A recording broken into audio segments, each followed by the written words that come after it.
lo dijo en la primera hora. Bien, vamos a avanzar con nuestra siguiente entrevista del día. Damos la bienvenida ya a esta hora al asambleísta por ADN, Adrián Castro. Él se conecta ya vía telemática. Le saludamos Cristina Yumikinga y Belkis Sánchez, asambleísta. Buenos días.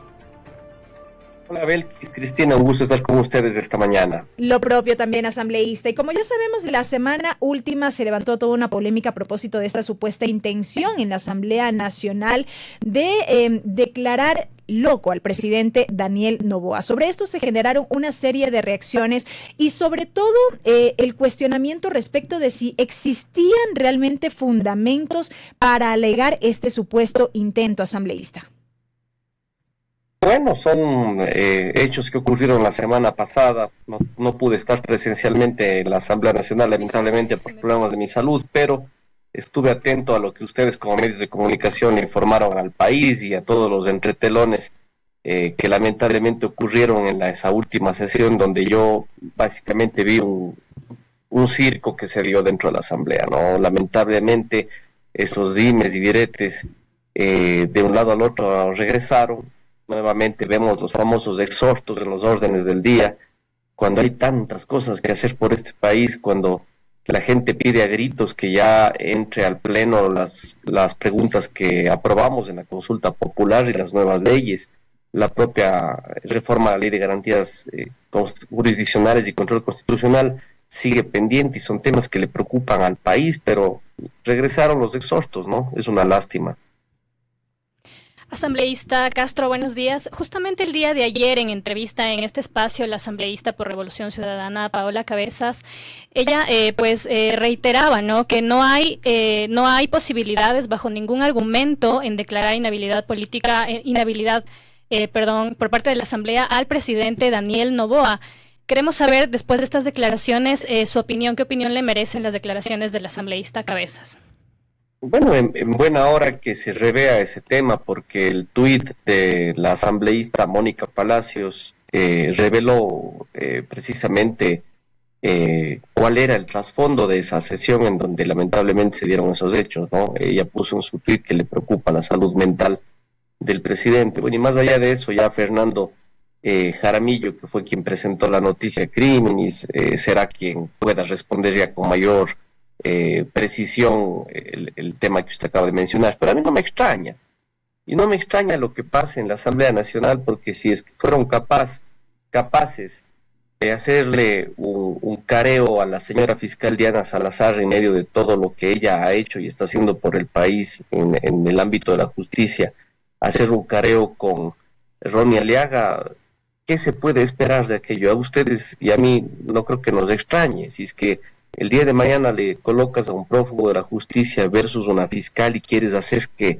se confronten casi en igualdad de términos, pues eso da una muestra de que la Asamblea puede ser capaz de cualquier cosa, ¿no? Entonces a mí no me extraña regresar esto de los exhortos, hacer o tener ese tipo de presencias. No me extraña, después de lo que pasó con la señora fiscal Diana Salazar y lo que le quisieron hacer a ella en la Comisión de Fiscalización frente a Ronnie Aliaga, yo la verdad no me extrañaría las intenciones que puedan tener. Asambleísta, no obstante, y si bien usted ha recalcado que no estuvo presente en esa sesión, de los diálogos posteriores al interior de la bancada, ADN tiene en efecto evidencias de que hubo como tal esa pretensión. Recordemos que el viceministro Esteban Torres había manifestado que entre pasillos ya se ventilaban estos informes médicos para dar este paso. Esta declaración por parte de Esteban Torres fue calificada por otros sectores como chismes de pasillo como tal.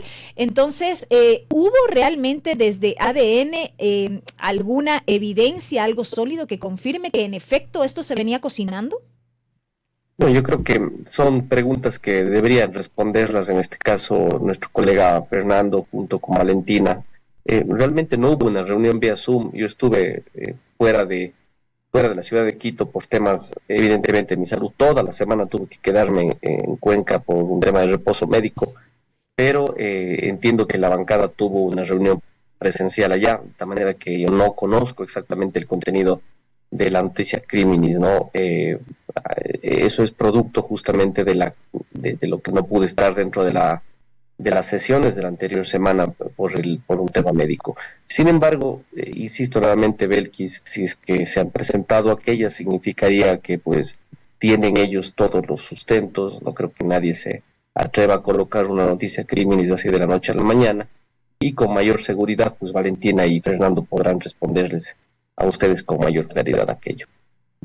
Asambleísta, pero podemos decir que, sin embargo, desde el oficialismo insistirán en esta noticia criminis que se ha presentado, aún cuando desde la Asamblea también hubo un pronunciamiento claro, podemos decir un comunicado, en donde se expone que pues no hubo ninguna intención por parte del Pleno para declarar la inhabilidad del presidente de la República, y pues también tenemos esta firma del secretario general del Parlamento, donde pues reitera que no hubo en esta resolución, sino más bien pues la intención fue rechazar las declaraciones del primer mandatario hacia los jefes de Estado de otros países, y pues también ofrecer disculpas públicas por parte del titular de la Asamblea, Henry Kronfle, hacia los jefes de Estado.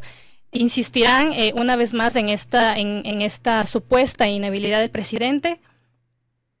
Bueno, ya una vez colocada esa noticia de crímenes en Fiscalía, ya el impulso le corresponde, de acuerdo al Código Orgánico Integral Penal, al señor fiscal o señora fiscal en donde radique o esté la noticia, ¿no? Ya no hay ninguna necesidad de que desde la bancada o desde quienes presentaron la estén impulsando, porque el impulso, insisto, le corresponde ya este rato directamente a la Fiscalía.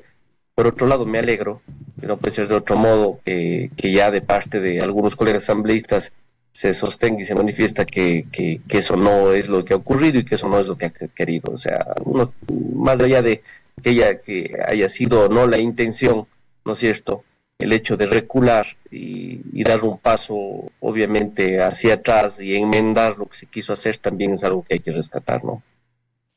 Ahora bien, luego de este hecho hubo una consecuencia, digamos así, a propósito de esta intención de que se investigue a la asambleísta Valentina Centeno por haber afirmado de alguna manera esta supuesta pretensión. Sobre eso, asambleísta, ¿qué opinión le merece?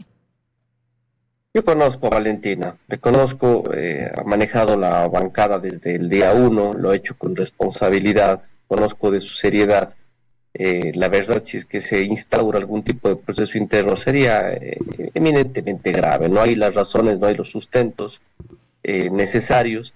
Existen otros precedentes que no fueron sancionados dentro de la propia Asamblea Nacional, que yo considero que debían haber sido sancionados, como el hecho que le acabé de manifestar hace un rato, pretender hacer un careo entre la señora fiscal Diana Salazar y un prófugo de la justicia sí ameritaba una sanción y no se sancionó.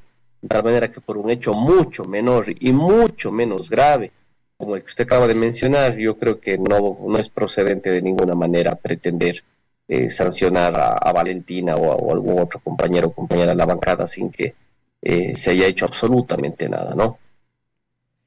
La investigación sería por una aparente falta grave. ¿Usted coincide entonces en el sentido de que no procedería esta investigación? Ahora todo es falta grave, ¿no? Lamentablemente hemos caído en un país de los extremos. Yo creo que no es ni de lejos algo grave si es que hay posiciones ideológicas o posiciones dispares o no coincidenciales dentro de ciertos temas, pues eso no significa que sean faltas graves. Lo que sí era falta grave era lo que dije hace un momento, que no fue sancionado, lamentablemente, y ahí se genera un precedente para que el día de mañana quieran confrontar o hacer careos entre delincuentes y autoridades judiciales. Eso no puede pasar, y ahí sí no hubo quien sancione, ¿no? Entonces siempre hacer un poquito de mea culpa. A veces la mente del ser humano nos traiciona y nos olvidamos con mucha rapidez lo que pasó antes, y estamos frente a casos que no tienen absolutamente nada que ver con lo que realmente ameritaba una sanción y no se sancionó en su momento. ¿La actuación del presidente Daniel Noboa no merece acaso alguna autocrítica, asambleísta Castro, desde su punto de vista? Perdón, no le escuché esa última parte. La actuación del presidente Daniel Noboa a propósito de esta publicación en el de New Yorker, ¿no merece alguna autocrítica? Le consulto.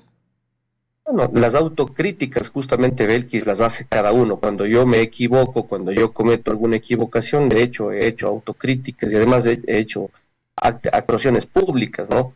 pero no es algo que le corresponda a la Asamblea. De lo contrario, quien mayormente debe sancionar o criticar a la Asamblea Nacional es el pueblo ecuatoriano. Miren la deuda enorme que está dejando ahí la Asamblea al no tratar pronto los temas, ¿no? La Asamblea debe hacer autocrítica, Belkis. La Asamblea debe retomar el camino por el que estábamos, y muy bien. ¿Y el presidente Daniel Noboa no debería también actuar en ese sentido? ¿Ser un poco más autocrítico respecto de sus actuaciones, de sus pronunciamientos? Yo creo que todas las personas debemos ser autocríticas, Belkis, todas. No hay un solo ecuatoriano que no deba ser autocrítico. Creo que la falta de autocrítica en todos los niveles es necesaria. Además es un ejercicio sano. Eso se debe hacer hasta en la casa, en el hogar, porque no hay nada mejor que reconocer las debilidades o los errores que uno comete.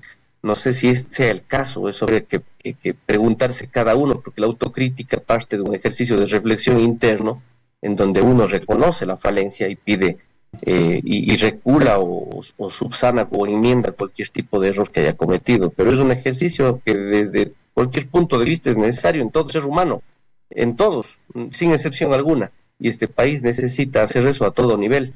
Precisamente esa falta de unidad, esa falta de coherencia que tenemos entre los diferentes grupos dentro de este país es lo que nos ha llevado a confrontar entre los propios ecuatorianos, cuando el único enemigo en este momento es la delincuencia, la corrupción, esos sinvergüenzas que nos están robando a diario en el país, esos vacunadores con o sin uniforme que existen en este país. Contra ellos es la pelea, pero lamentablemente nos hemos enfrascado en una disputa ideológica que nos va a tener así por mucho tiempo, lamentablemente, porque veo que no se han dado precisamente estos ejercicios que usted acaba de decir, de autocrítica, pero de todos, no solamente de unos. Acá no creo que exista en este país vacas sagradas, ¿no? Yo creo que todos tenemos la posibilidad de hacer ese sano ejercicio, mi querida Belkis. Asambleísta Castro, un poco para cambiar de tema, preguntarles sobre estas presuntas irregularidades que se han visto en el hospital del IES de Cuenca, en el José Carrasco Arteaga del IES. Pues ya se anunció que se realizará un proceso de fiscalización a estas presuntas irregularidades. Queremos preguntarle cómo va este proceso, de qué forma se realizará este trámite. Bueno, en más o menos 1 hora y media estaremos los 5 asambleístas de la provincia de La Suay, que somos de distintas bancadas, de distintas ideologías y más, pero juntos por una causa que es la provincia de La Suay, la lucha contra la corrupción dentro del hospital José Carrasco Arteaga, los manejos irregulares dentro del mismo, el manejo prácticamente irresponsable durante años, una visión mercantilista del hospital que, lejos de preocuparse de los insumos médicos, lejos de preocuparse de los afiliados y de su salud, lo que ha estado haciendo es pensar en ciertos negocios internos a cargo, entre comillas, de una supuesta familia que está manejando eso. En 1 hora y media nos hemos convocado en la ciudad de Cuenca, los 5 asambleístas, hemos pedido comparecencia del gerente del hospital, del director provincial del IES y por supuesto de los médicos que la semana pasada hicieron una protesta de brazos caídos en donde evidenciaron negociados internos dentro del hospital. Y esto es una causa de nuestra provincia de La Suay, es una causa de nuestra ciudad de Cuenca, y en esa medida, independientemente de que seamos de distintos movimientos políticos, estamos unidos, porque así hay que actuar frente a estos casos que atañen a la salud, que no puede ser mercantilizada y mucho menos vista como un negocio familiar, ¿no? Bien, asambleísta Castro, y aprovechar rápidamente también su presencia para abordar otro tema rápidamente, y es que el pasado 4 de junio hubo un comunicado oficial por parte del gobierno nacional en torno a acciones sobre presuntas irregularidades en el concurso y manejo de radares. Esto a partir de una alerta levantada justamente por su parte. Vamos a dialogar sobre este tema más adelante en una entrevista que tenemos prevista con Pedro Maldonado, procurador de CEBIEQ, pero se habla de presuntas irregularidades en estos contratos de radares para el control de velocidad. Sobre este tema y a propósito de la entrevista que tendremos, tenemos entendido que se ha solicitado a la Procuraduría General del Estado una audiencia de mediación. ¿Qué lectura le merece estos últimos hechos ocurridos alrededor de este tema? Yo creo que no se puede mediar con contratos nulos, que son, además yo no hablo de presunciones, estos contratos son ilegales, esos contratos son absolutamente irregulares, ahí no cabe presunción. Hay un informe de 700 hojas, luego de una investigación de casi 5 meses que me tomó revisar hoja por hoja y cada uno de los procesos relacionados con este malhadado contrato donde se pretendía colocar 480 equipos en nuestro país, algo nunca antes visto, ¿no? Entonces, frente a una barbaridad de esas, frente a un proceso que nace absolutamente nulo, no se puede mediar. Es más, ni siquiera se puede terminar de manera unilateral ni por mutuo acuerdo, porque las cosas que nacen nulas no han nacido, no han visto la luz a la vida jurídica, se retrotraen sus efectos y por lo tanto yo pensaría que incluso las multas se deben devolver a los ciudadanos de acuerdo a algo que no nació bien a la vida jurídica. Correcto, asambleísta Castro. Estaremos abordando este tema más adelante con la contraparte, en este caso, para conocer los argumentos. De antemano queremos agradecerle por su tiempo, por haber estado con nosotros esta mañana. Un placer, Belkis. Un gusto saludarle a usted. Igual, Cristina, que tenga una muy linda mañana. Buen día, asambleísta. Gracias. Una buena jornada para usted, asambleísta Castro. Primera plana. Todas las noticias, todas las voces.